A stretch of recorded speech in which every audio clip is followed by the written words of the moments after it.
Hello, dear student. My name is Mahesh Kadam, working as a lecturer in Mechanical Engineering Department at DKT's Yashwantrao Sawan Polytechnic, Ichalkaranchi. I'm going to teach you subject automobile engineering. We have already started our topic number 1 and this is the lecture number 8. ठीक आहे, तर आपण already आपला जो काय introduction to automobiles हा topic चालू केलेला आहे आणि आजचं हे 8वं लेक्चर आहे. लास्ट लेक्चरमध्ये आपण वेगवेगळ्या टाईपच्या फ्रेम्स बघितल्यात, फ्रेमचे सेक्शन्स बघितले आणि त्याचं डिटेल जे काय आहे चासिस आणि फ्रेम ह्यामध्ये काय फरक आहे हे सगळ्या डिटेल्स आपण लास्ट लेक्चरला बघितल्या होत्या. तर आजच्या आपण लेक्चरमध्ये येणार आहोत की streamlining of the body, what is mean by aerodynamic shape of the body. तर एरोडायनामिक शेप दिल्यामुळे काय फायदा होणार आहे, त्याचे काय ऍडव्हान्टेजेस आहेत आणि त्याचबरोबर एरोडायनामिक्स मधल्या जे काय बेसिक टर्म्स आहेत ते आपण बघणार आहोत. तर बघा, आजच्या लेक्चरमध्ये आपण significance of the body streamlining, need and importance of aerodynamic shape, basic terms related to the car aerodynamics या टर्म्स आपण आजच्या या लेक्चरमध्ये शिकणार आहोत. तर सगळ्यात पहिल्यांदा आपण जाऊया की ज्यावेळी आपण स्ट्रीमलाइनिंग किंवा एरोडायनामिक शेप असं म्हणत असतो तर त्यावेळी आपल्याला काय डोळ्यासमोर येणार आहे. तर बघा, स्ट्रीमलाइनिंग आणि एरोडायनामिक शेप हे समजण्यासाठी मी काय करतोय की जुने ज्या व्हेकल्स होत्या त्यापासून इन्व्हेंट झाल्यापासून आतापर्यंतच्या 3 वेगवेगळे मॉडेल्स मी तुम्हाला दाखवते. तर बघा, पहिलं मॉडेल ऑब्झर्व करा, नंतर सेकंड मॉडेल आणि नंतर थर्ड मॉडेल. तर बघा, हे 3 मॉडेल ऑब्झर्व केल्यानंतर तुम्हाला काय यामध्ये ड्रास्टिक चेंज दिसला. तर त्याच्यामध्ये त्याचा जो काही शेप आहे तो काय झालेला आहे, ड्रास्टिकली चेंज झालेला आहे. तुम्ही बघू शकता की व्हेकल नंबर मॉडेल 1 मध्ये त्याचा जो काही शेप होता व्हेकलचा, 2 मध्ये काय होता आणि 3 मध्ये काय होता. तर तिन्ही शेप मध्ये काय होत गेलंय, ड्रास्टिकली चेंज होत गेलेला आहे. मग हा चेंज करण्याची का गरज पडली आपल्याला आणि हा जो काही शेप चेंज होतो तो कोणत्या पद्धतीचा शेप आहे ते आपल्याला स्टडी करायचं. तर बघा, याच्यामध्ये काय झालंय, ज्यावेळी आपली व्हेकल मूव्ह होत असते, ठीक आहे, समजा व्हेकल आहे ही फॉरवर्ड डायरेक्शन मध्ये अशा पद्धतीने मूव्ह होत असती, त्यावेळी एअरचे डायरेक्शन काय असणार आहे, अशा पद्धतीने असणार आहे आणि ही एअर काय करणार आहे, रेझिस्टन्स ऑफर करणार आहे तुमच्या व्हेकलला.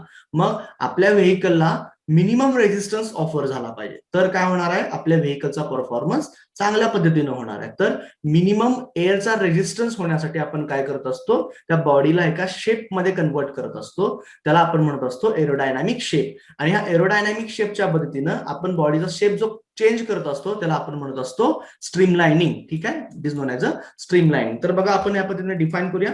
स्ट्रीमलाइनिंग मध्ये आपण काय सांगतोय, the body of the vehicle is design to protect the engine and accessories as well as passenger from the resistance of the air.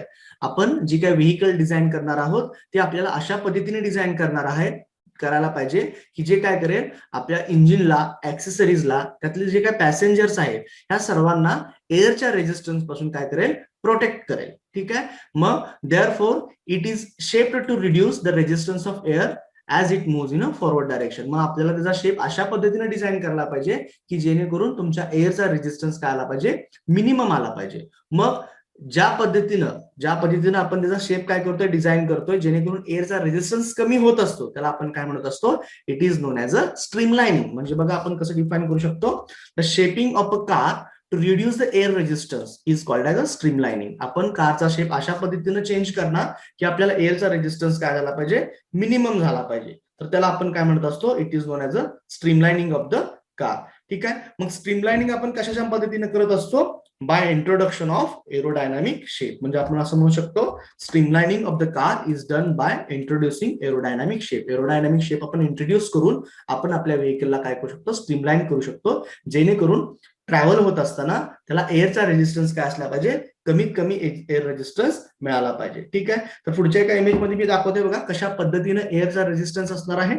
इथं ऑब्झर्व करू शकता की व्हेकल तुमची ह्या डायरेक्शन मध्ये मूव्ह होत असताना तुम्हाला एअरचा रेझिस्टन्स जो आहे तो ह्या डायरेक्शन मध्ये येणार आहे, त्याच्या ऑपोजिट डायरेक्शन मध्ये येणार आहे. आणि अशा पद्धतीने तुम्हाला या इमेज मध्ये दिसेल तर एअर काय करायला लागले, आपल्या व्हेकलला ड्रॅग करायला लागले, मागं ओढा लागलेली आहे, ती इझिली आपल्या व्हेकलला पुढे जाऊन देत नाहीये, त्याला रेझिस्टन्स ऑफर करायला लागलेली आहे. मग ते अवॉइड करायला आपण काय केलं, आपण आपल्या गाडीचा जो काय हा फ्लॅट शेप होता तो कशामध्ये कन्वर्ट केला, in the form of aerodynamic shape. जेणेकरून काय होईल, एअर इथनं फ्लो होताना अगदी इझिली, स्मूथली तुमच्या रूफ ऑफ द कार वरून ती फ्लो होणार आहे आणि इझिली अशी बाहेर जाणार आहे, जेणेकरून तुमचा काय होईल, एअरचा रेझिस्टन्स कमीत कमी तुम्हाला ऑफर होणार आहे. ठीक आहे, तर बघा, मग ज्यावेळी एअर फ्लो होत असताना ती कशा पद्धतीने स्मूथली फ्लो व्हायला पाहिजे. तर या अॅनिमेशन मध्ये तुम्ही बघू शकता की येणारी जी काय एअर आहे ती खूप स्मूथली तुमच्या कारच्या रूफ वरून काय झाले पाहिजे, इझिली पास झाले पाहिजे, जेणेकरून आपल्याला मिनिमम रेजिस्टन्स ऑफर झाला पाहिजे.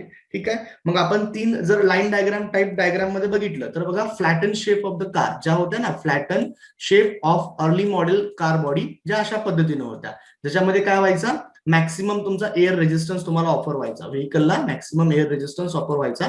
मग आपण काय केलं, थोडं रिसर्च करून त्याच्यामध्ये आपल्याला कळालं की एरोडायनामिक आपण शेप करत गेलो, मॉडिफाय करत गेलो, व्हेकलला स्ट्रीमलाईन करत गेलो, तर आपल्याला काय होणार आहे, एअर रेजिस्टन्स हा कमी ऑफर होणार आहे. मग आपण काय केलं, थोडं एरोडायनामिक कडे गेलो, streamline shape of improved model of car body थोडं इम्प्रूव्ह केलं, तर त्यावेळी काय झालं, तुम्ही फ्रंटल एरिया थोडासा बघू शकता बघा, कशा पद्धतीने थोडं आपण त्याला स्ट्रीमलाईन करण्याचा प्रयत्न केलाय. आणि नंतर ज्यावेळी आपण आता मॉडर्न कार बघतो, तर बघा मॉडर्न कार मध्ये काय असणार आहे, streamline shape of modern car body. तर त्यामध्ये बघा पूर्णपणे तुमची काय होईल, ठीक आहे, कारची बॉडी काय केलेली आहे, पूर्णपणे स्ट्रीमलाईन केलेली आहे, जेणेकरून कमीत कमी एअर रेजिस्टन्स मध्ये तुमची व्हेकल काय होईल, पुढे जाणार आहे. तर या ज्या तिन्ही इमेज आपण एकत्र घेतल्या, बघा कशा पद्धतीने दिसेल. This is a model number first. ठीक आहे, फर्स्ट मॉडेल, ज्याच्यामध्ये तुमचा जो काय फ्रंटल एरिया होता तो फ्लॅट होता, जिथं मॅक्सिमम एअर रेजिस्टन्स होता. ज्यावेळी आपण सेकंड कडे येतो त्यावेळी तिथं काय दिसते तुम्हाला, रेजिस्टन्स काय झाला, थोडासा कमी झाला. ठीक आहे, पूर्णपणे इलिमिनेट नाही करू शकत आपण, पण तो जो काय एअरचा रेजिस्टन्स आहे तो आपण कमी करू शकतो, इट कॅन बी मिनिमाइज्ड. ठीक आहे. आणि थर्ड मध्ये आपण काय केलं, कम्प्लिटली त्याला काय केलं, स्ट्रीमलाईन केल्यामुळे एअरचा रेजिस्टन्स काय झाला, खूपच कमी झाला, आणि त्याच्यामुळे आपल्या व्हेकलला फॉरवर्ड मोशन मिळण्यासाठी त्याची खूप मदत झालेली आहे. तर हे झालं तुमच्या एरोडायनामिक शेप आणि त्याच्या इम्पॉर्टन्सच्या बाबतीत. मग त्याची का गरज पडली की एरोडायनामिक शेप आपल्याला इंट्रोड्यूस करावा लागला, किंवा त्याचं काय सिग्निफिकन्स आपल्याला घ्यावं लागलं, ते आपण वन बाय वन स्टडी करूया. त्याच्यामध्ये बघा, necessity of an aerodynamic shape of the body. तर याच्यामध्ये सगळ्यात पहिलं रिझन काय होतं की आताचे जे काय व्हेकल आहेत, कस्टमर आहेत, त्यांची काय डिमांड आहे की माझ्या ज्या काय व्हेकल्स असल्या पाहिजेत त्या कशा असल्या पाहिजेत, मोस्ट इफिशियंट असल्या पाहिजेत, मोस्ट कम्फर्टेबल असल्या पाहिजेत. मग व्हेकलला ज्यावेळी आपल्याला मोस्ट इफिशियंट आणि कम्फर्टेबल बनवायचं आहे, त्या केसमध्ये गाडीला असणारा जो काही शेप आहे, एरोडायनामिक शेप, तो काय करतो, खूप मॅटर करतो, कारण त्याच्यावरती बराचसा तुमच्या व्हेकलचा परफॉर्मन्स डिपेंड्स असतो. म्हणून पहिली गरज पडली तुम्हाला. मग आपण फर्स्ट म्हणू शकतो बघा की due to increasing demand of efficient and comfortable car, automobile aerodynamics is an important element in improving the overall performance of the vehicle. हा तुमचा पहिला पॉईंट होऊ शकतो. त्याचबरोबर बघा, ज्यावेळी व्हेकल तुमची फॉरवर्ड डायरेक्शन मध्ये मूव्ह होणार आहे, एअरचा रेजिस्टन्स त्याच्या अपोजिट डायरेक्शन मध्ये असणार आहे, आणि एअर काय करेल, त्याला ड्रॅग करणार आहे, त्याच्यामुळे त्याच्या फ्युअल इकॉनॉमीवरती खूप मोठ्या प्रमाणात फरक पडणार आहे. तर त्याचं फ्युअल कन्झम्पशन काय होणार आहे, वाढणार आहे. मग ते कमीत कमी करण्यासाठी आपल्याला काय करावं लागतं, एरोडायनामिक शेप त्याला द्यावा लागतं, जेणेकरून तो काय करेल, मॅक्सिमम स्पीड तुमचं अटेन करणार आहे. तर बघा, मग आपण सेकंड पॉईंट असं म्हणू शकतो, air resistance oppose the forward motion of the car, it influence fuel consumption and attainable maximum speed of the vehicle. ठीक आहे. तर आपण काय केलं, एअर रेजिस्टन्स कमीत कमी करण्याचा त्याचा प्रयत्न केलेला आहे. आणि तिसरा जो फॅक्टर आहे, ज्याला आपल्याला काय करायचं आहे, तुमचा जो काय ड्रॅग कोएफिशियंट आहे, तर ड्रॅग कोएफिशियंट जो आहे, तर आपण पुढे त्याला स्टडी करणारच आहोत. तर ड्रॅग कोएफिशियंट काय असला पाहिजे, कमीत कमी त्याची व्हॅल्यू आपल्याला ठेवायला पाहिजे, जेणेकरून काय होईल, तुमच्या व्हेकलला पुढे जाण्यासाठी काय होणार आहे, मदत होणार आहे. तर थर्ड पॉईंट आपण म्हणू शकतो, hence it is design engineer task to make drag coefficient of the vehicle as small as possible by shaping the body aerodynamically. म्हणजे आपण बॉडी एरोडायनामिक पद्धतीने शेप करून जो ड्रॅग कोएफिशियंट आहे त्याची व्हॅल्यू काय करत असतो, आपण कमीत कमी ठेवण्याचा प्रयत्न करत असतो. ठीक आहे. तर मग हे सगळे आपण काय करतोय, ही गरज आहे आपल्याला की एरोडायनामिक शेप कारला बनवण्याची का गरज आहे, तर हे 3 पॉईंट आपण आता डिस्कस केले.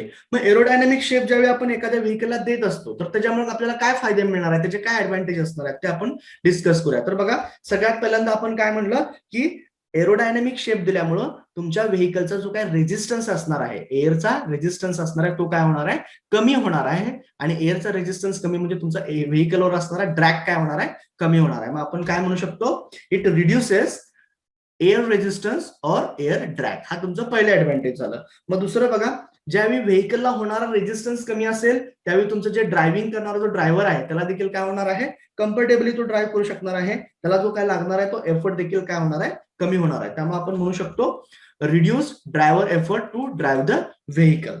थर्ड मध्ये ज्यावेळी बघा, एअरचा रेजिस्टन्स कमी झाल्यामुळे तुमचं जे काय व्हेकलचं स्पीड काय होणार आहे, इम्प्रूव्ह होणार आहे. ठीक आहे, व्हेकलचं स्पीड इम्प्रूव्ह होणार आहे. मग आपण थर्ड म्हणू शकतो, it improve the speed of the vehicle. आपलं काय झालं, व्हेकलचं स्पीड इम्प्रूव्ह झालं एरोडायनामिक शेप आपण दिल्यामुळं. आणि एरोडायनामिक शेप दिल्यामुळे काय झालं, तुमचं जे काय रेजिस्टन्स कमी झाला, रेजिस्टन्स कमी झाल्यामुळं तुमची व्हेकल इझिली पुढे जाऊ लागली, त्याच्यामुळे तुमचं फ्युएल कन्झम्पशन काय झालं, कमी झालं. फ्युएल कन्झम्पशन कमी झालं म्हणजे तुमचं ऍव्हरेज जे काय आहे व्हेकलचं काय झालेलं आहे, वाढलेलं आहे. मग त्यामुळे आपण काय म्हणू शकतो, it provide better fuel economy through reducing fuel consumption. Fuel consumption कमीत कमी झाल्यामुळे तुमची फ्युएल इकॉनॉमी काय मिळणार आहे, तुम्हाला जास्तीत जास्त चांगली भेटणार आहे. ठीक आहे. नेक्स्ट पॉईंट मध्ये आपण बघू शकतो बघा की एरोडायनामिक शेप आपण दिल्यामुळं, ठीक आहे, एरोडायनामिक शेप दिल्यामुळे तुमच्या व्हेकलचा जो दिसण्याचा लुक आहे, ठीक आहे, एक ऍस्थेटिक लुक म्हणा किंवा फर्स्ट साइट लव आपण म्हणत असतो की दिसल्या दिसल्या ते अट्रॅक्ट झालं पाहिजे, तर तो आपण शेप अशा पद्धतीने डिझाईन केलाय की ते दिसताना मॉडेल तुमच्या जे काही कार्स आहेत ते खूप अट्रॅक्टिव्ह दिसत आहे. ठीक आहे. मग आपण त्याला नेक्स्ट काय म्हणू शकतो, better it provides attractive shapes and better aesthetic appearance to the vehicle. Aerodynamic shape दिल्यामुळे काय झालं, तुमच्या एका व्हेकलला एक परफेक्ट लुक आला, एक अट्रॅक्टिव्ह शेप आला आणि त्याच्यामुळे त्याचं जे काय अस्थेटिक अपीअरन्स आहे तो खूप चांगल्या पद्धतीने तुम्हाला दिसणार आहे. त्याचबरोबर आपण एअर रेजिस्टन्स कमी केल्यामुळे तुमचं जो काही नॉईज पोल्युशन आहे, ठीक आहे, नॉईज पोल्युशन काय झालेलं तुमचा कमी झाला. It reduce the noise pollution. आणि ह्या सगळ्या गोष्टीमुळे काय झाली, तुमच्या म्हणजे फ्युएलची इकॉनॉमी तुमची काय झाली, इन्क्रीज झाली, फ्युएल कन्झम्पशन कमी झालं, एअरचा ड्रॅग कमी झाला, व्हेकलची स्पीड इम्प्रूव्ह झाली, तुमच्या व्हेकलचा अस्थेटिक लुक चांगला पद्धतीने चेंज झाला. आणि या सगळ्या ह्याला आपण काय म्हणू शकतो, एकंदरीत it reduces the cost of the vehicle. Running cost of the vehicle तुमची काय होणार आहे, कमी होणार आहे. It reduces the running cost of the vehicle. तर हे सगळे वेगवेगळे ऍडव्हान्टेज आपल्याला मिळत असतात ज्यावेळी आपण आपल्या व्हेकलला एरोडायनामिक शेप आपण देत असतो. ठीक आहे. तर आता आपण बघूया की एरोडायनामिक शेप आणि एअर रेजिस्टन्स ह्याच्यामध्ये कशा पद्धतीचं कोरिलेशन आहे ते आपण आता बघूया. तर बघा, aerodynamic shape and air resistance of the vehicle. तर ऑब्व्हियसली बघा की ज्यावेळी व्हेकल तुमची मूव्ह होत असणार आहे त्यावेळी ऑब्व्हियसली तुमच्या व्हेकलला 100% एअरचा रेजिस्टन्स असणार आहे, काही ना काही प्रमाणात एअरचा रेजिस्टन्स तो असणार आहे. मग त्याच्यामध्ये जर बघायला गेलं, मग आपण काय करतो की एरोडायनामिक शेप इंट्रोड्यूस करून तुमच्या व्हेकलचा एअर रेजिस्टन्स कमी करण्याचा प्रयत्न करतोय. म्हणजे बघा आपण कसं म्हणू शकतो, and aerodynamic shape of the car body is an external shape of the car body which will offer least resistance to air motion. ते काय करणार आहे, आपल्याला कमीत कमी एअरचा रेजिस्टन्स प्रोव्हाइड करणार आहे. Whenever car is moving there is a air resistance to the motion of the car. ज्यावेळी आपली कार मूव्ह होणार आहे त्यावेळी आपल्याला काही ना काही प्रमाणात एअरचा रेजिस्टन्स असणार आहे. मग तो जो काही एअर रेजिस्टन्स आहे, ठीक आहे, आता आपल्याला कळालं की एअरचा रेजिस्टन्स तुमच्या व्हेकलला असणार आहे. मग तो एअर रेजिस्टन्स जो आहे तो कोणकोणत्या गोष्टींवरती डिपेंड असणार आहे, तर त्याच्यामध्ये बेसिकली 4 फॅक्टर आहेत की त्या 4 फॅक्टरवरती तुमच्या व्हेकलचा एअर रेजिस्टन्स डिपेंड असणार आहे. तर त्यामध्ये पहिला फॅक्टर आहे बघा तुमचा साईज ऑफ द कार. बघा आपण 1 बाय 1 ते डिस्कस करत जाऊया. तुमचा पहिला फॅक्टर येईल size of the car. Second part येईल frontal shape of the car. जो काही फ्रंटचा एरिया असणार आहे तो खूप ह्यात मेजर रोल प्ले करणार आहे, त्याच्यावरती तुमचा एअरचा रेजिस्टन्स बराचसा डिपेंड असणार आहे. आणि तिसरा आहे तुमचं स्पीड ऑफ द कार. चौथा आहे विंडची व्हेलॉसिटी. तर अशा ह्या 4 फॅक्टरवरती तुमचा एअरचा रेजिस्टन्स डिपेंड्स असणार आहे. मग जर एअरचा रेजिस्टन्स जर फॉर्म्युला आपण बघितला, how we can calculate the resistance of the air. बघा, रेजिस्टन्स ऑफ द एअर जर कॅल्क्युलेट करायला गेलं तर आपल्याला अशा फॉर्म्युल्याला मिळणार आहे. Air resistance is given by, आपण आरए ने त्याला डिनोट करणार आहोत. R A is equals to CA V square, where R A is a air resistance, CA is a coefficient of air resistance, where A is a frontal area of the vehicle and V is a velocity of the vehicle. ठीक आहे.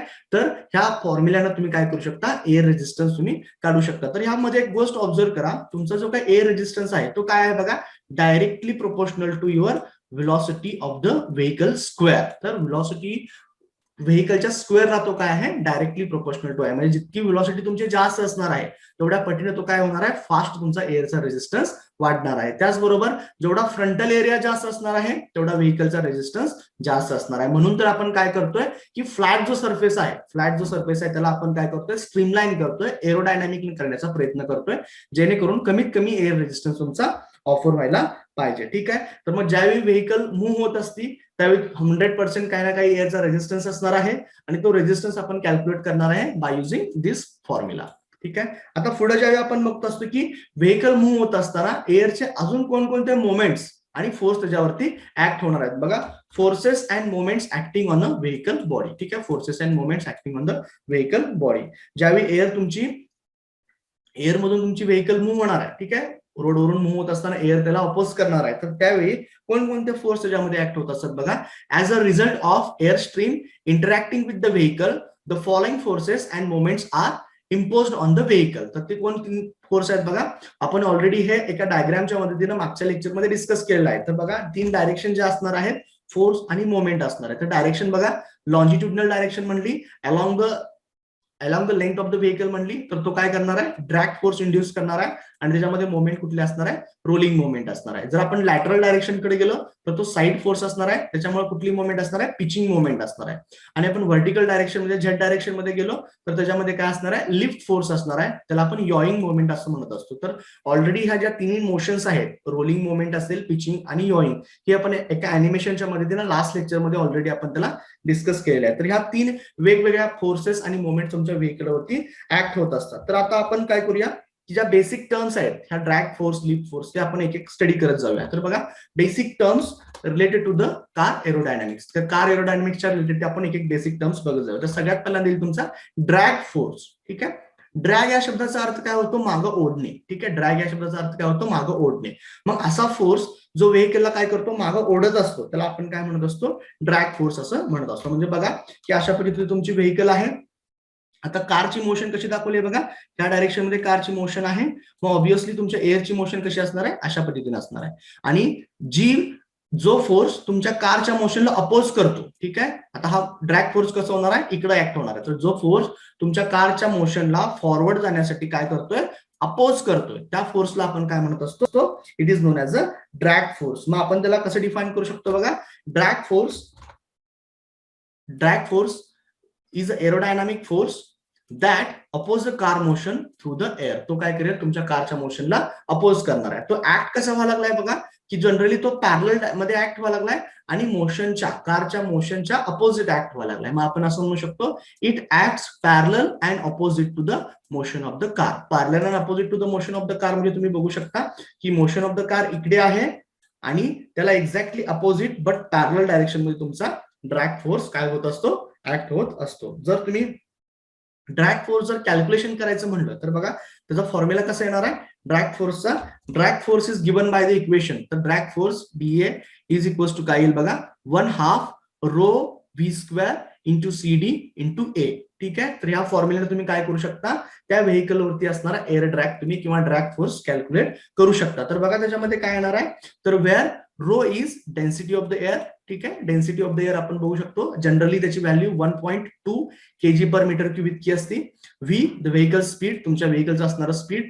CD is a coefficient of drag असणार आहे. आणि A is a frontal area of the vehicle. ठीक आहे, तर ह्या equation मध्ये तुम्ही ऑब्झर्व करू शकता की ज्यावेळी ड्रॅग फोर्स जो असणार आहे, जो फोर्स तुमच्या व्हेकलला काय करणार आहे, मागे ओढण्याचा प्रयत्न करणार आहे, तो जो काय फोर्स आहे तो डायरेक्टली प्रोपोर्शनल कशासाठी आहे बघा, डेन्सिटीसाठी आहे. रो, जितकी रोची व्हॅल्यू जास्त असणार तुमचा ड्रॅग फोर्स जास्त असणार. व्हेलॉसिटी वाढणार तितक्याच प्रमाणात तुमचा ड्रॅग फोर्स वाढणार आहे. प्लस तो स्क्वेअर मध्ये देखील आहे, त्यामुळे तो खूपच फास्ट वाढणार आहे. त्याचबरोबर कोएफिशियंट ऑफ ड्रॅगला पण तुमचा डायरेक्टली प्रोपोर्शनल टू आहे. म्हणजे सीडीची व्हॅल्यू जितकी जास्त तितकी तुमचा ड्रॅग फोर्स जास्त असणार आहे. मग आपल्याला सीडीची जी काय व्हॅल्यू आहे ती ठेवताना कमीत कमी ठेवायला पाहिजे, जेणेकरून आपल्या व्हेकलला पुढे जाण्यासाठी मदत होणार आहे. आणि त्याचबरोबर फ्रंटल एरिया देखील, मिनिमम फ्रंटल एरिया असेल तर तुमचा ड्रॅग फोर्स काय असणार आहे, कमीत कमी असणार आहे. कारण ह्या इक्वेशन मध्ये दिसताना काय दिसतोय, डायरेक्टली प्रोपोर्शनल टू द दिसतोय. तर हे झालं तुमच्या ड्रॅग फोर्सच्या बाबतीत. मग आता ह्यावरून आपण काय कन्क्लूड करू शकतोय की ड्रॅग फोर्स काय आहे, तुमच्या व्हेकलला असणारा अपोज करणारा एक फोर्स आहे, जो जनरली पॅरलल आणि opposite to the direction of motion of the vehicle act होत असतो. तर नेक्स्ट कडे जाऊया आपण, आता लिफ्ट फोर्स कडे जाऊया. लिफ्ट या शब्दाचा अर्थ काय होतो, वरती त्याला उचललं जातं व्हेकलला. तर बघा लिफ्ट फोर्स म्हणजे ज्या पद्धतीनं इकडून समजा अशी एअरची स्ट्रीम आली, ठीक आहे, एअरची स्ट्रीम आली तर काही एअर काय होणार आहे, त्याच्या वरती पण मूव्ह होणार आहे, काही एअर काय होणार आहे, खाली पण मूव्ह होणार आहे. तर ह्या टॉप आणि बॉटम मध्ये एक प्रेशर डिफरन्स क्रिएट होतो आणि त्या प्रेशर डिफरन्समुळेच तुमचा जो काय फोर्स आहे, जो काय करतो व्हेकलला लिफ्ट करण्याचा प्रयत्न करतो, त्या फोर्सला काय म्हणायचं, लिफ्ट फोर्स म्हणायचं आपण.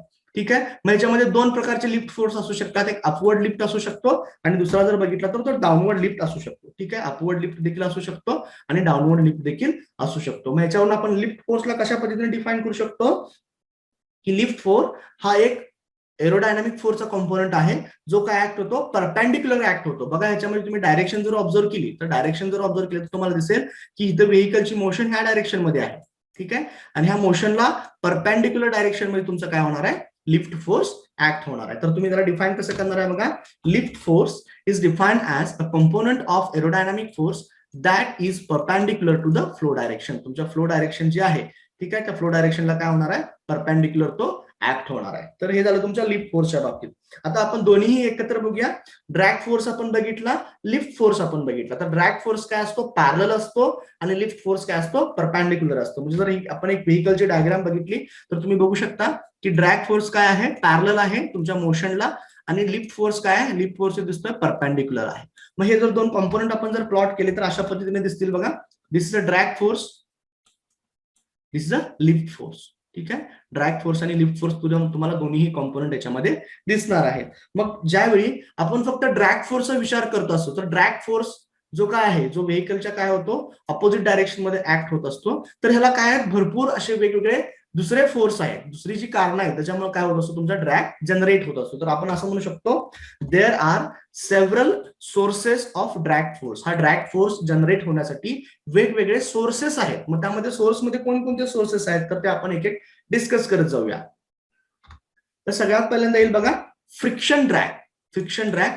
आता फ्रिक्शन ड्रॅग ज्यावेळी तुम्ही असं म्हणत असता तर त्यावेळी बघा कसं म्हणतोय आपण की फ्रिक्शन ड्रॅग ज्यावेळी तुमचे एअर मॉलिक्युल्स त्या कारच्या बॉडीवरून मूव्ह होत असणार आहेत त्यावेळी ते काय करणार आहेत, त्या एअर मॉलिक्युलची फ्रिक्शन तुमच्या कारच्या बॉडी बरोबर होणार आहे, आणि त्याच्यामुळे जो काय फोर्स एक ड्रॅग जनरेट होत असतो त्याला आपण काय म्हणत असतो, ड्रॅग फोर्स असं, त्याला आपण फ्रिक्शन ड्रॅग असं म्हणत असतो. मग फ्रिक्शन ड्रॅगला आपण अजून एक नाव देतो, त्याला म्हणतो आपण स्किन फ्रिक्शन ड्रॅग. बघा मग आपण म्हणू शकतो की friction drag is also non as skin friction drag. ठीक आहे, फ्रिक्शन ड्रॅगला दुसरं नाव काय आहे, स्किन फ्रिक्शन ड्रॅग. मग बघा त्या पद्धतीनं की ही जर आपल्या ऑटोमोबाईलची जर आपण बॉडी पकडली तर याच्यामध्ये जर एअर इथं पार्टिकल असतील तर हे काय करतील, कंटिन्युअसली फ्रिक्शन जनरेट होईल या दोन्हीमध्ये. ठीक आहे, आणि या फ्रिक्शनमुळे काय होणार आहे, तिथे एक ड्रॅग फोर्स क्रिएट होईल, आणि त्या ड्रॅग फोर्सलाच काय म्हणत असतो आपण, it is known as a skin friction drag और फ्रिक्शन ड्रॅग. मग जर आपण डिफाईन करायला गेलं तर बघा डिफाईन करताना आपण कसं डिफाईन करू शकतो, it is caused by a friction between. ठीक आहे, ड्रॅग फोर्स कशामुळे होत असतो, it is caused by friction between molecules of the air and the solid surface of the car. Solid surface of the car आणि molecules of the air ह्याच्यामध्ये जे काय friction होतं आणि त्या फ्रिक्शनमुळे जो फोर्स जनरेट होतो त्याला आपण फ्रिक्शन ड्रॅग किंवा स्किन ड्रॅग असं म्हणत असतो. तर ह्याच्यामध्ये आपल्याला असं सांगता येईल की बघा जर स्पीड, ठीक आहे, जर तुमचा जर सरफेस जर स्मूथ असेल, ठीक आहे, जर हा जो सरफेस स्मूथ असेल तर तुमचं काय असणार आहे, इट ऑफर लेस फ्रिक्शन. आणि जर सरफेस जर रफ असेल तर तो काय करणार आहे, इट ऑफर्स मोर फ्रिक्शन. त्यामुळंच आपण आपल्या जो काय ऑटोमोबाईलचा जो काय शेप बनवलेला असतो तो काय असतो, खूपच स्मूथ असतं. त्यामुळं आपण याचा सरफेस काय बनवतो, मॅक्सिमम स्मूथ बनवण्याचा प्रयत्न करतो, जेणेकरून काय व्हावं की तुमचा जो काय फ्रिक्शन ड्रॅग आहे तो काय व्हावा, कमीत कमी व्हावा. ठीक आहे, तर हा एक सोर्स झाला. Friction drag is one of the source for the your drag force. Drag फोर्सचा हा एक पार्ट झाला. आता नेक्स्ट कडे आपण येऊया फॉर्म ड्रॅग. ठीक आहे, फॉर्म ड्रॅग. फॉर्म ड्रॅग आपण म्हणत असतो तर ज्याप्रमाणे तुमच्या बॉडीचा शेप चेंज होत असतो त्याप्रमाणे तिथं फॉर्म होणारी तुमची बाउंड्री लेअर आणि त्याचा जो काही इफेक्ट आहे तो काय होत असतो, चेंज होत असतो. तर बघा फॉर्म ड्रॅगला आपण दुसरं नाव देत असतो, it is also called as pressure drag और प्रोफाईल ड्रॅग. बघा form drag is also non as pressure drag और प्रोफाईल ड्रॅग. मग आपल्याला जर डिफाईन करायचं झालं तर आपण कसं डिफाईन करू शकतो, it is caused by separation of boundary layer from the surface and wake created by the separation. तर ज्यावेळी बाउंड्री लेअर फिनॉमिना जो येतो आणि जिथं सेपरेशन होत असतं त्याच्यामुळे जो काही ड्रॅग फोर्स क्रिएट होतो त्याला आपण काय म्हणत असतो, it is known as a form drag. तर तुम्ही या इमेजमध्ये बघू शकता हा जो काय मेनली डिपेंड्स कशावरती असणार आहे, it is primarily depends upon the shape of the object. जसा शेप ऑब्जेक्ट आहे त्याच्यावरती तुमचा हा फॉर्म ड्रॅग काय असणार आहे, डिपेंड्स असणार आहे. तर तुम्ही बघू शकता इथं 3 वेगवेगळ्या प्रकारचे शेप तुम्हाला दाखवलेले आहेत. तर या पहिल्या शेपमध्ये जर तुम्ही बघितलं, ठीक आहे, तर इथं फ्लॅट प्लेट दिसते तर त्यावेळी तुमचा काय असणार आहे, it has having a form drag highest value. ठीक आहे, मग जर आपण त्या फ्लॅट प्लेटला थोडंसं काय केलं, सिलेंड्रिकल फॉर्म मध्ये घेतलं तर तुमचं काय होणार आहे, 50% of form drag on the plate. तर 50% तुमचं काय होईल, रिड्यूस होईल. आणि तीच जर बॉडी आपण स्ट्रीमलाईन बनवली अशा पद्धतीनं तर तुमची काय होईल, फक्त 10% ऑफ तुमचा ड्रॅग फोर्स असणार आहे. ठीक आहे, तर फॉर्म ड्रॅगला आपण कसं कन्क्लूड करू शकतो, it is also called as a pressure drag और प्रोफाईल ड्रॅग. आणि तो कशामुळे होत असतो, बॉडीचा जो काही शेप आहे त्या ऑब्जेक्टमुळं आणि तिथं होणाऱ्या बाउंड्री लेअरच्या सेपरेशनमुळं एक ड्रॅग क्रिएट होतो, त्या ड्रॅगला आपण म्हणत असतो it is known as a form drag. तर हा एक सेकंड पार्ट झाला फॉर्म ड्रॅगचा. तिसऱ्याकडे आपण येणार आहे वेग. ठीक आहे, वेग बघा, वेग काय आहे, एक रिजन आहे. ठीक आहे, वेग इज अ रिजन की ज्याच्यामध्ये तुमची काय होत असते, ज्यावेळी फ्लुइड पार्टिकल मूव्ह होत असतात आणि तिथे ते ऍक्सेलरेट होणारे पार्टिकल काय होतात, स्लो डाऊन होतात. ठीक आहे, स्लो डाऊन झाल्यामुळे काय होतात, ते डिसेलरेट होत असतात. त्या रिजनला, व्हेकलच्या मागच्या रिजनला आपण काय म्हणत असतो, वेग असं म्हणत असतो. तर बघा, aerodynamic wake is a region of decelerated fluids arise behind the body around which the fluid or air flows and extends for some distance. म्हणजे जर ह्या इमेज मध्ये तुम्हाला इझिली समजून जाईल की याच्यामध्ये बघा की आपण काय म्हणतोय, वेगला कसं डिफाईन केलंय. वेग काय आहे, एक रिजन आहे. ठीक आहे, एक रिजन आहे ज्याच्यामध्ये तुमचे जे काय पार्टिकल इथे एक्सेलरेट झालेले असतात, एक्सेलरेटेड पार्टिकल काय होतात, सडनली ते स्लो डाऊन होतात आणि ते डिसेलरेट होतात. ठीक आहे, डिसेलरेट होत असतात आणि त्या रिजन जो आहे, हा जो काही रिजन आहे, ह्या सगळ्या रिजनला आपण काय म्हणत असतो, it is known as the wake region. ठीक आहे, तर ह्या रिजनला आपण काय म्हणत असतो, वेग रिजन. मग आपण हे पार्ट बघितला. त्याच्या पुढे आपण जाऊया कोएफिशियंट ऑफ ड्रॅग. बघा, महत्वाचा पार्ट बघतोय आपण, कोएफिशियंट ऑफ ड्रॅग. तर ज्यावेळी आपण कोएफिशियंट ऑफ जो आपण ड्रॅग फोर्स काढला, त्यामध्ये आपण बघितलं होतं की drag force is directly proportional to your coefficient of drag. म्हणजे याच्यावरून आपल्याला असं लक्षात येते की तुमची जी काय व्हॅल्यू आहे ड्रॅग फोर्सची, ही काय असली पाहिजे, कमीत कमी ठेवायची असेल तर कोएफिशियंट ऑफ ड्रॅग काय पाहिजे, कमीत कमी पाहिजे. मग आपण कोएफिशियंट ऑफ ड्रॅगला कसं डिफाईन करू शकतो, तो काय आहे, एक डायमेन्शनलेस नंबर आहे. बघा कसं डिफाईन करतो, it is dimensionless quantity that is used to quantify the drag or resistance of an object in a fluid environment such as air and water. ठीक आहे, ड्रॅग कोएफिशियंट काय आहे, एक डायमेन्शनलेस क्वांटिटी आहे जी जनरली आपण कशासाठी वापरत असतो की तुमचा एअरचा रेजिस्टन्स किती आहे हे ठरवण्यासाठी, हे कन्क्लूड करण्यासाठी आपण कोएफिशियंट ऑफ ड्रॅग काय करत असतो, वापरत असतो. त्याचबरोबर आपण असं म्हणू शकतो की drag coefficient is a common measure in automotive design in a it pertains aerodynamics. ठीक आहे, as it pertains to aerodynamics. म्हणजे आपण ड्रॅग कोएफिशियंटच्या मदतीनं की किती तुमचा एअर रेजिस्टन्स आहे ते आपण कॅल्क्युलेट करत असतो. त्याचबरोबर बघा, the drag coefficient of an automobile measures the way the automobile passes through the surrounding air. म्हणजेच तुमचा एखाद्या ड्रॅग कोएफिशियंट काय सांगत असतो की तुमचा ऑटोमोबाईल कशा पद्धतीने त्या एअर मधनं पास होणार आहे हे सांगत असतो. ठीक आहे, हे झालं ड्रॅग कोएफिशियंटच्या बाबतीत. जर आपण त्याचा फॉर्म्युला बघितला तर काय येईल बघा, मगाचा फॉर्म्युला जो आपण ड्रॅग फोर्सचा फॉर्म्युला बघितला होता त्याच्यावरून आपण काय केलं, रिड्यूस केला तो फॉर्म्युला. मग सीडी इज इक्वल्स टू काय येईल, F D divided by A rho V square upon 2. म्हणजे याच्यामध्ये काय दिसतंय बघा की तुमचा ड्रॅग फोर्स जो आहे, जो drag force coefficient of drag जो आहे तो डायरेक्टली प्रोपोर्शनल टू कशाला आहे, तुमच्या ड्रॅग फोर्सला आहे. म्हणजे ड्रॅग फोर्स आपल्याला कमीत कमी ठेवायचं असेल तर सीडीची व्हॅल्यू आपल्याला कमीत कमी ठेवायची असणार आहे. तर या फॉर्म्युल्यामध्ये बघा, where F D is a drag force, CD is a drag coefficient, A is a reference area of the frontal area, rho is the density of the fluid and V is the velocity of the object. ठीक आहे, velocity of the object आपण त्याच्यामध्ये घेणार आहोत. हे झालं तुमच्या drag कोएफिशियंटच्या बाबतीत. आता जसं तुम्हाला म्हणलो की ड्रॅग कोएफिशियंट हा मेनली कशावरती डिपेंड्स आहे, तुमच्या शेप वरती डिपेंड्स आहे. तर शेप बघा, तर या डायग्राम मध्ये आपण बघूया की कशा पद्धतीने शेप चेंज होईल, तसं काय होतंय, तुमचा ड्रॅग कोएफिशियंटची व्हॅल्यू चेंज होते. इथं बघा, स्पेअरच्या बाबतीत दिलेली आहे, हेमिस्फिअर दिलेला आहे, कोन दिलेला आहे, क्यूब आहे, त्याच्यानंतर तुमचे अँगल क्यूब आहेत, लॉंग सिलेंडर. तर ज्याप्रमाणे शेप चेंज होईल त्याप्रमाणे काय व्हायला लागले, ड्रॅग कोएफिशियंटची व्हॅल्यू देखील चेंज होत चाललेली आहे. आणि ज्यावेळी आपण स्ट्रीमलाइनिंग करत असतो बघा, स्ट्रीमलाइनिंग करत असतो त्यावेळी तिची व्हॅल्यू काय होती, कमी अशा पद्धतीने होत असती. म्हणून तर आपण काय करतो की बॉडीला आपण स्ट्रीमलाइन करतोच, म्हणजेच एरोडायनामिक शेप प्रोव्हाइड करतो जेणेकरून त्याचा कोएफिशियंट ऑफ ड्रॅगची व्हॅल्यू कमीत कमी यावी. आणि कोएफिशियंट ऑफ ड्रॅगची व्हॅल्यू कमी आल्यामुळे तुमचा जो काय ड्रॅग फोर्स आहे तो कमीत कमी यावा. आणि ड्रॅग फोर्स कमीत कमी आल्यामुळे तुमच्या एअरचा रेजिस्टन्स कमीत कमी व्हावा.